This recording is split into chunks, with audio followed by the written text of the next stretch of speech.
Magandang umaga po muli, ang inyong lingkod, si Chef Roy. Kumusta po kayong lahat? Shout out po sa lahat ng makakapanood ng video kong ito. Iingatan po kayo ng Diyos. Sa umaga pong ito, babasahin po muli ng inyong lingkod yung Marcos 7:7 hanggang 8 po. Nabasa ko na po ito noong makalawa. Pero mayroon pong nag-comment, nag-request na parang maiksi lang ang paliwanag, pero siyempre pag sobrang haba ang video kasi baka hindi nyo tapusin. Marami daw ang paliwanag dito. Kaya babasahin po ulit yung lingkod at ipapaliwanag ko po. Ito po ay salita po ng ating Panginoong Jesus.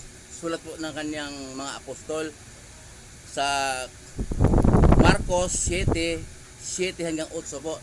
Pakinggan po ninyo at ipapaliwanag po ninyo yung lingkod pagkatapos kong basahin. Walang kabuluhan ang kanilang pagsamba sapagkat itinuturo nilang galing sa Diyos ang kanilang mga utos. Binaliwala ninyo ang utos ng Diyos at ang sinusunod ninyo'y mga tradisyon ng mga tao. Yun po, maliwanag po. Ang Panginoong Hesus po ang nagsabi po nito. Kung may Bible po kayo sa bahay, basahin po ninyo kung anong sinasabing verse ng inyong lingkod at pakinggan po ninyo ang mga paliwanag ng inyong lingkod at pagtugma-tugmain po ninyo.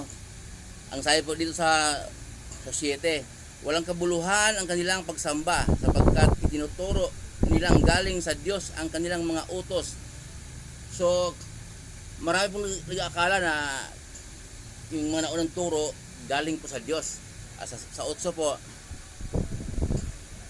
binaliwala ninyo ang utos ng Diyos at ang sinusunod ninyo ay mga tradisyon ng mga tao. Nauna pong sinabi niya yung lingkod na mahirap talaga makawala sa isip po. Ano po kasi yung mga tradisyon natin na yan noon pang mga sa ating mga magulang, sa ating mga ninuno. Kaya ako din po, ganun din naman noon pero nung nagbasa po ako ng Bible at hiniling ko sa Diyos na pagkalooban ako ng kaunawaan, pinaliwanag po sa akin ng Diyos. Gaya po noong mga nabanggit ko po na pagrorosaryo, ang sabi po ng ating Panginoong Hesus,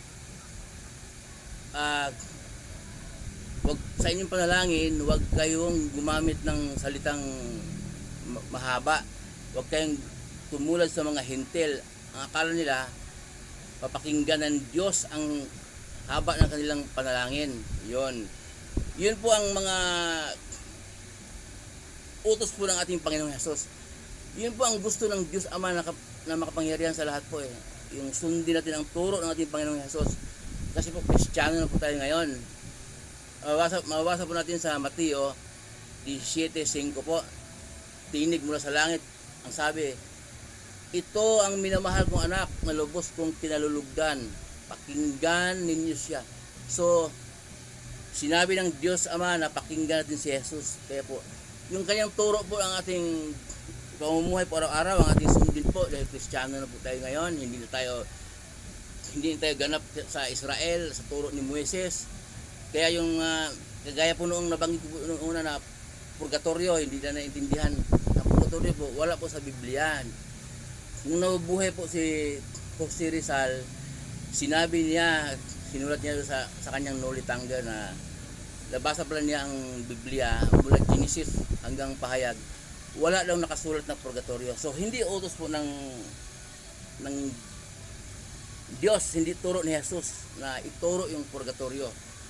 Kasi po yung pag-undas, pinasikat ng mga pare yung undas kasi po magpapamisa yung mga tao, ipapamisa yung mga patay na may bayad pamisa para daw mahango yung kaluluwa sa purgatorio mapunta sa langit. Yun po yung mga tradisyon po ng mga tao na ating sinusunod at hindi po tayo makakawala. Gaya po ng mga panalangin yung mga patay. Ang patay po, hindi na po wala na pong remedyo, hindi na po may panalangin kasi po habang nabuhay po tayo, sumunod po tayo sa nais ng Diyos Ama makapangyarihan sa lahat. Ang nais niya ay sundin ang turo ng ating Panginoong Hesus. Pag namatay na po tayo, namatay tayong makasalanan, namatay tayong hindi mananampalataya, namatay tayong hindi sumunod sa kalooban ng Diyos, yun po, hatulan na ng Diyos yun, impyerno, kahit sino pang mananalangin.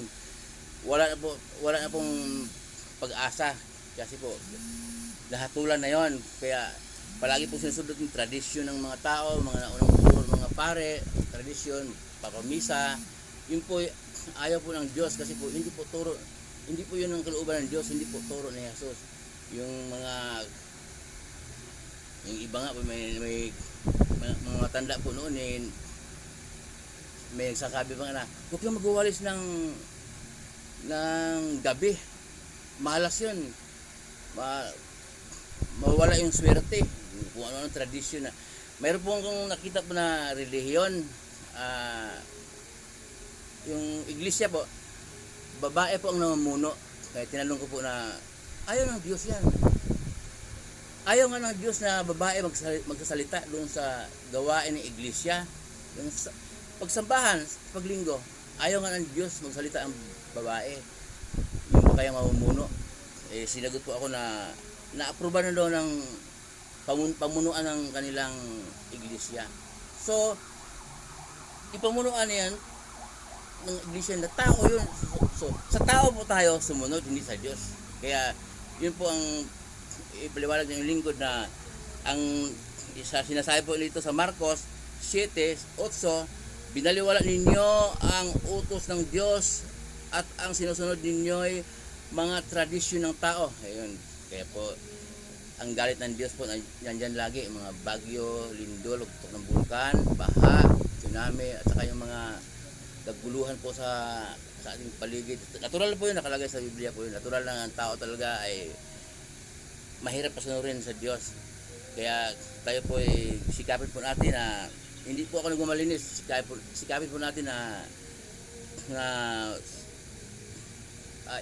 pamumuhay natin araw-araw ang turo ng ating Panginoong Hesus. Dito po, basahin po natin magbasa po tayo sa bagong tipan, Mateo po hanggang pahayag, yun po ang mahalaga po dahil yun po ang mga turo ng ating Panginoong Hesus. Wala na po tayo sa turo ng Israel, wala na po tayo sa turo ni Moises. Muli po yung lingkod, si Chef Roy, mabuhay po kayong lahat. Ingatan po yan ng Diyos, sasamahan po yan ng Diyos sa mga trabahong pinasukan ninyo. Mga negosyo, kahit anong pinagkakitaan niyo sa buhay ninyo, ayon sa kalooban ng Diyos, pagpapalain kayo ng Diyos.